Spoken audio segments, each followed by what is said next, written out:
In the crucible of war, where fear and chaos reign, there emerge stories of extraordinary courage that transcend the battlefield. One such story is that of Private Wilson Douglas Watson, a young Marine whose actions on the volcanic sands of Iwo Jima would etch his name into the annals of American heroism. Wilson Douglas Watson was born on February 16, 1922, in Tuscumbia, Alabama, to Charles and Ada Watson. As the eldest of 12 children, Wilson grew up in a household defined by both scarcity and resilience.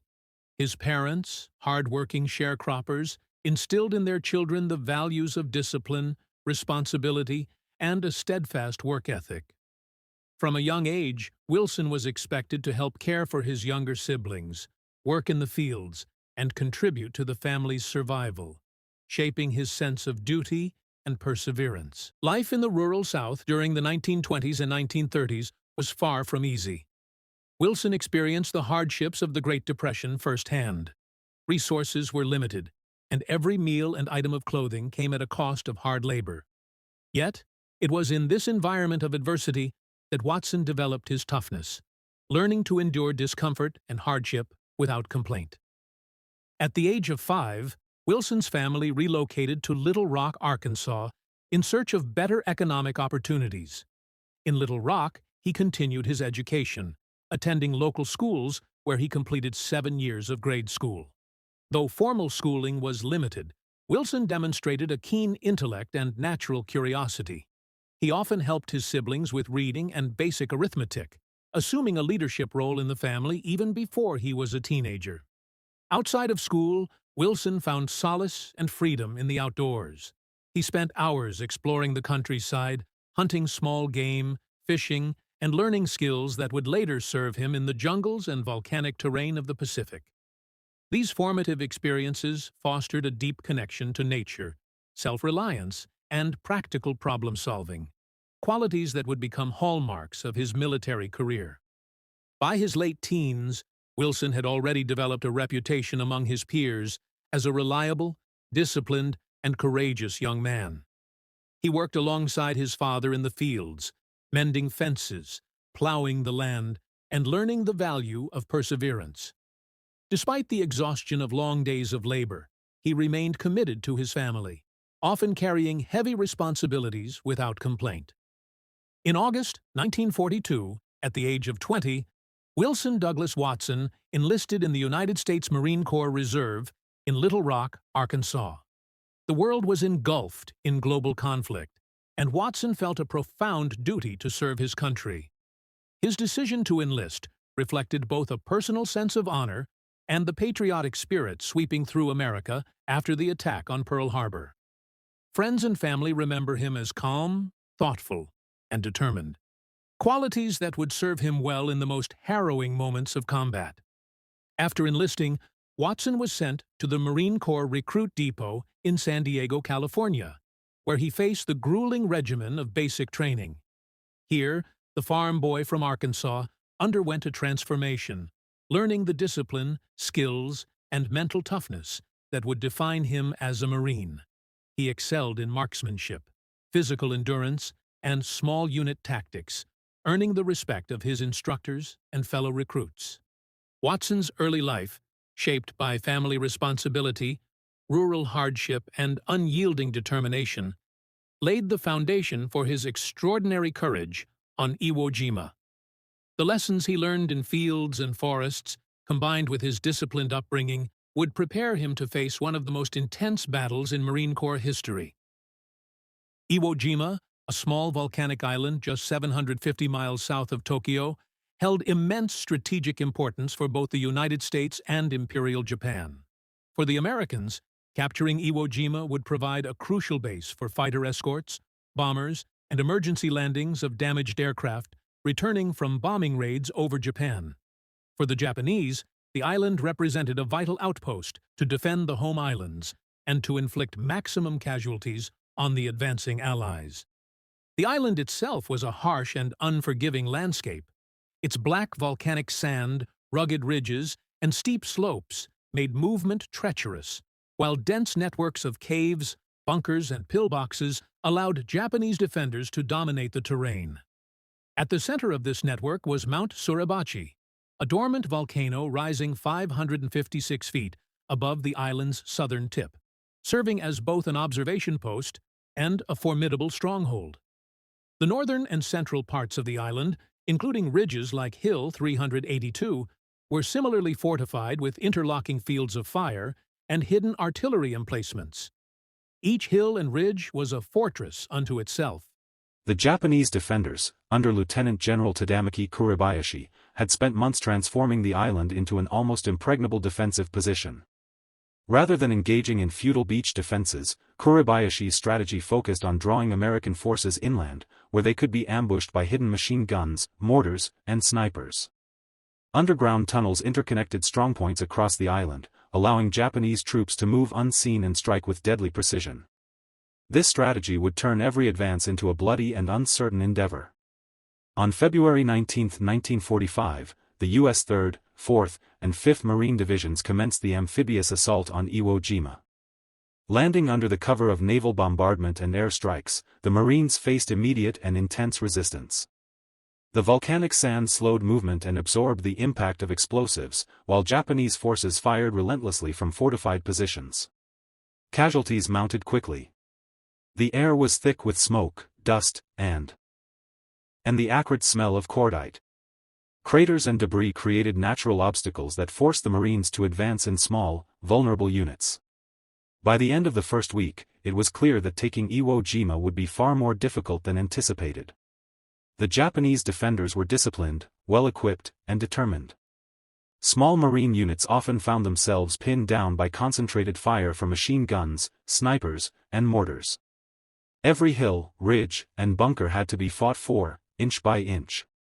The terrain, combined with the defenders' cunning, created a grueling and psychologically exhausting battlefield. It was within this environment that Private Wilson Douglas Watson and Company G, 2nd Battalion, 9th Marines, 3rd Marine Division, were tasked with a mission critical to the overall advance. Their objective was Hill 382, a strategically vital position that dominated the surrounding terrain and allowed control over key supply routes. Japanese forces had fortified the hill with machine guns, mortars, and interconnected bunkers, creating a deadly kill zone. Any frontal assault was likely to result in heavy casualties. Before the assault, Watson and his fellow Marines studied maps, assessed enemy positions, and planned their approach. The Marines knew that speed, initiative, and coordinated fire would be essential. Every squadman carried a weapon, ammunition, and grenades, ready for a fight where survival would depend on courage and quick decision-making. The assault on Hill 382 would test not only their training but their resolve, leadership, and ability to act under the most extreme pressure.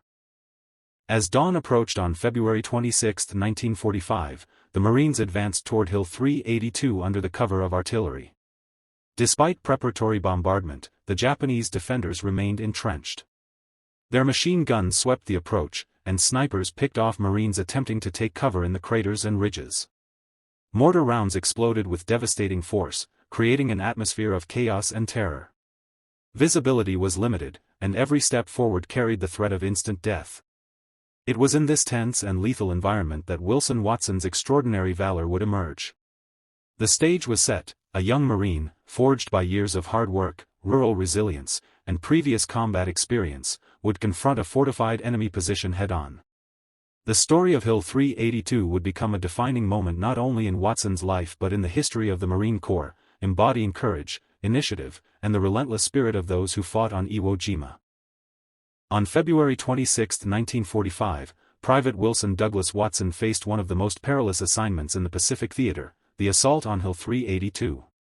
This small volcanic ridge, though modest in height, commanded a critical vantage point over surrounding terrain, and the Japanese defenders had transformed it into a fortress. Machine guns covered every approach, snipers perched in hidden crevices, and knee mortars rained death on any Marine who dared to advance. Every foot of ground would have to be taken under fire, with the lives of Watson and his platoon hanging in the balance. Watson's platoon began their approach in the early morning hours, moving cautiously across the black volcanic sand that swallowed sound and muffled footsteps. The Marines were exposed, advancing under the heavy barrage of enemy fire. Mortar shells exploded nearby, throwing clods of sand and rock into the air, while machine gun bullets traced deadly arcs across the open ground. Many Marines were wounded immediately, and some fell before even reaching the base of the hill. It was clear that conventional tactics alone would not suffice. Recognizing the danger, Watson, serving as an automatic rifleman, moved decisively. He understood that the only way to protect his comrades and enable the platoon to advance was to neutralize the enemy positions dominating the hill. With a mix of calculated aggression and sheer courage, he charged forward, using the low ridges and natural craters as cover.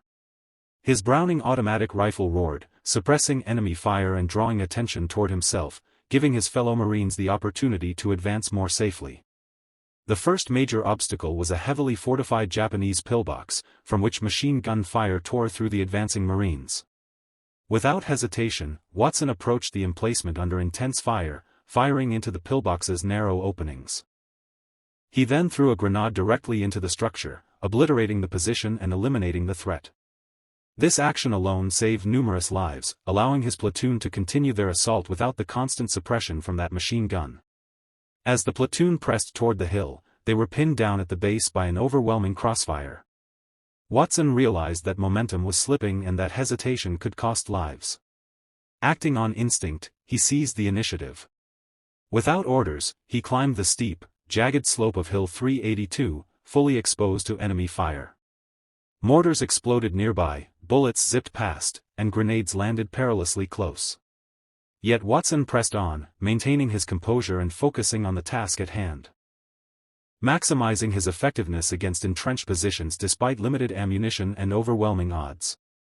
Finally, after exhausting his ammunition and sustaining the strain of continuous combat, Watson was reinforced by the rest of his platoon. His initiative had created a critical opening, enabling the Marines to secure Hill 382 and continue their advance. Without his fearless stand, the platoon's assault might have stalled, potentially resulting in heavier casualties and jeopardizing the larger operation on the island. Watson's extraordinary actions on Hill 382 were formally recognized with the Medal of Honor, the United States' highest military decoration. The official citation highlighted his courageous initiative and valiant fighting spirit, noting that his fearless stand reflects the highest credit upon Private Watson and the United States Naval Service. His valor on that volcanic ridge exemplified the qualities that define a Marine: honor, courage, and commitment under fire. The battle for Hill 382 was over, but the echoes of that day would resonate far beyond the volcanic sands of Iwo Jima. Private Wilson Douglas Watson, though a young man of just 23, had performed acts of courage that would define his life and leave an indelible mark on the Marine Corps and the nation. In the immediate aftermath of the assault, Watson, like many Marines, continued to face the harsh realities of war. The island was still contested, with pockets of Japanese resistance hidden in caves and bunkers across the volcanic terrain. Though he had survived a nearly impossible engagement, the danger was far from over. His unit pressed onward, securing the hill and consolidating their positions to allow reinforcements and supplies to move forward. The courage Watson displayed provided not just a tactical advantage, but also a profound morale boost to his fellow Marines, demonstrating the difference a single determined individual could make under fire. Watson himself was modest about his heroism. In interviews years later, he spoke of simply doing his duty, as any Marine would. Yet the impact of his actions did not go unnoticed. Eyewitnesses from his platoon recounted the awe and respect they felt, watching Watson face relentless enemy fire, maintaining his composure, and holding the critical position until help arrived. For many, it was a defining moment that encapsulated the bravery and tenacity of the Marines at Iwo Jima. Recognition came formally when Watson was awarded the Medal of Honor, the United States' highest military decoration. The medal itself symbolizes valor beyond the call of duty, and Watson's deeds on Hill 382 exemplified precisely the qualities the award honors: courage, initiative, and selflessness in the face of mortal danger. On October 5, 1945, Watson stood at the White House, receiving the Medal of Honor from President Harry S. Truman. The ceremony was solemn and dignified, befitting the gravity of his actions. The president praised Watson's courageous initiative and valiant fighting spirit, and noted that his actions reflect the highest credit upon Private Watson and the United States Naval Service families, fellow Marines, and dignitaries witnessed a moment that celebrated both personal bravery and the collective sacrifice of the men who fought on Iwo Jima. After the ceremony, Watson returned to civilian life briefly, but continued his commitment to military service. He transferred to the United States Army Air Force and later served in the United States Army, ultimately retiring in 1966 with the rank of Staff Sergeant. Throughout his post-war career, he remained quietly dedicated, carrying with him the lessons of Iwo Jima: discipline, resilience, and unwavering courage. Watson's heroism also had a profound impact on those around him. His family took pride in his accomplishments, though he remained humble about his deeds. For his fellow Marines, he became a living example of courage and leadership. Younger soldiers looked to him as a model of what determination and initiative could achieve in the direst circumstances. And for the American public, his story became part of the larger narrative of World War II heroism, inspiring generations with the example of a man who faced impossible odds and emerged as a symbol of bravery. Even decades later, Watson's legacy continues. His Medal of Honor is preserved as a testament to courage under fire, and his story is shared in military history lessons, at memorials, and in museums, including the National World War II Museum and the U.S. Marine Corps History Division. His actions remind us not only of the sacrifices made by those who fought on Iwo Jima, but also of the enduring values of honor, courage, and commitment that define the United States Marine Corps. Private Wilson Douglas Watson passed away in 1996, but the memory of his valor lives on. Hill 382, once a site of terrifying combat, stands as a monument to the bravery of one Marine who held his ground under the most extreme conditions. His courage continues to inspire, reminding us that even in the face of overwhelming danger, individual resolve and heroic action can alter the course of history. The story of Private Wilson Douglas Watson is not simply a tale of battlefield heroics. It is a story that resonates across generations, carrying lessons about courage, perseverance, and the human spirit. His actions on Hill 382 during the Battle of Iwo Jima exemplify the core values of the United States Marine Corps: honor, courage, and commitment. These are not abstract ideals. They are lived principles embodied in the grit and determination of a young man from rural Arkansas who, under unimaginable pressure, chose to stand firm for the sake of his comrades and his country. Watson's heroism teaches us that courage is often quiet and unassuming. He did not seek fame or recognition. He acted out of a profound sense of duty and responsibility. In the chaos of volcanic sands, under the roar of machine guns and the whistling of mortars, he made decisions that demanded both physical and moral courage. It is this combination, the physical bravery to confront immediate danger and the moral clarity to do what is right, that elevates Watson's story beyond the battlefield and into the realm of enduring human example. The legacy of his actions also lies in their tangible impact. By neutralizing key enemy positions and holding Hill 382 alone for 15 harrowing minutes, Watson enabled his platoon to advance, saved countless lives, and contributed to the overall success of the Iwo Jima campaign. His stand illustrates the profound truth that the actions of a single individual can change the course of events, even in the midst of massive conflict. For those who study military history, Watson's courage is an object lesson in initiative, situational awareness, and the power of determination. Beyond the battlefield, Watson's story connects to broader American values: resilience in the face of adversity, selflessness for the greater good, and the pursuit of duty even when personal risk is immense. These are ideals that extend far beyond military service, inspiring citizens to act with integrity, bravery, and commitment in their own lives. His life reminds us that heroism is not only measured in moments of combat, but in the character, perseverance, and responsibility one demonstrates in everyday life. Watson's legacy is also educational and commemorative. His Medal of Honor and the story of his actions are preserved in the National World War II Museum, the Congressional Medal of Honor Society, and countless history programs dedicated to remembering World War II. Young Marines, historians, and students of courage alike continue to learn from his example. Memorials and exhibitions recount his deeds, ensuring that the lessons of Hill 382 remain accessible to future generations. In this way, Watson's courage transcends time, offering guidance, inspiration, and perspective long after the final shots were fired.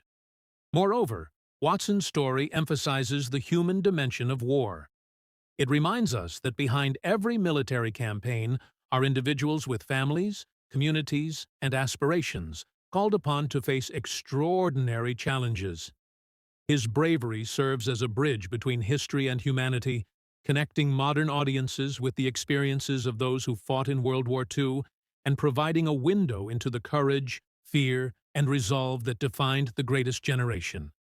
Ultimately, Private Wilson Douglas Watson stands as a symbol of enduring courage. His life demonstrates that true heroism arises not from a desire for recognition, but from a steadfast commitment to duty, honor, and the welfare of others. As we reflect on his legacy, we are reminded that these qualities are not relics of the past. They remain relevant today, guiding our understanding of service, sacrifice, and the enduring capacity for courage in the face of adversity. Watson's story also invites us to consider our own lives. How do we act when confronted with daunting challenges? How do we balance self-interest with responsibility to others? By contemplating these questions, we keep alive the spirit of Hill 382, ensuring that Watson's courage continues to inspire action, reflection, and appreciation for the values that define both individual character and the nation itself. As we look back on the volcanic sands of Iwo Jima, the story of Private Wilson Douglas Watson stands as a beacon of courage, resilience, and unwavering commitment.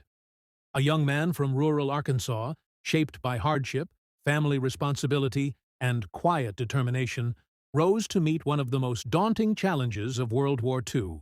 On Hill 382, under relentless enemy fire, he demonstrated what it truly means to act with honor and courage, protecting his comrades and fulfilling a duty far greater than himself. Watson's heroism reminds us that history is not made solely by grand strategies or large armies. It is shaped by the decisions and bravery of individuals. His actions reflect the enduring values of service, sacrifice, and selflessness that continue to inspire generations of Americans.